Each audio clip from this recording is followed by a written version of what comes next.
All right.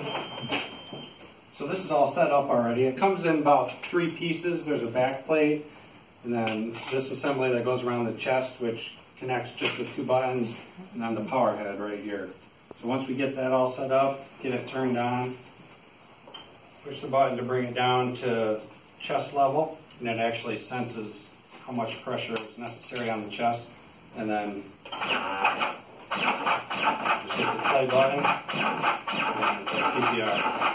2 different modes. We can either have it continuous or 30 to 2.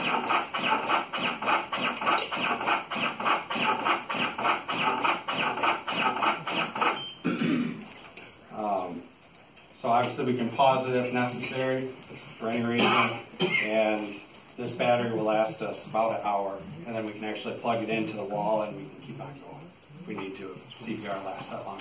So does it automatically pause at the end of its 30 or 15 or? Right, so if we have it set in the 30 to 2, it'll give us a pause, and then we can do our breaths, and then we'll continue on. And what about its use with or accompanying with an AED machine?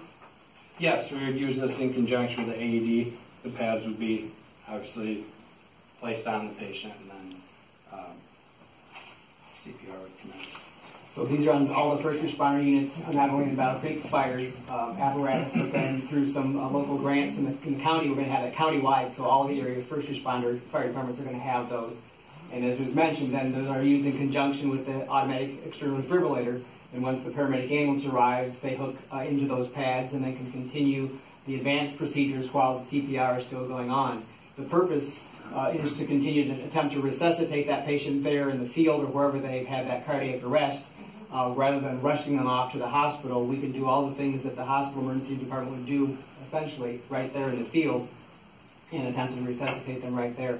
The other advantage to a device like this is, as we move the patient, this isn't like we're in a hospital setting where everything's all together and everything is defined within that one room. We're in someone's bedroom, we're on a street corner or in a shopping mall, and then we have to move the patient to, from where they collapsed and then off into the ambulance itself. So the CPR can continue while that's going on, and continuous CPR is very important because it keeps that blood pressure up, and therefore the oxygen continue to flow through the patient's circulatory system and keep the brain oxygenated, which is critical not only to maybe getting their pulse and breathing back, but for them to be able, hopefully, to walk out of the hospital neurologically intact.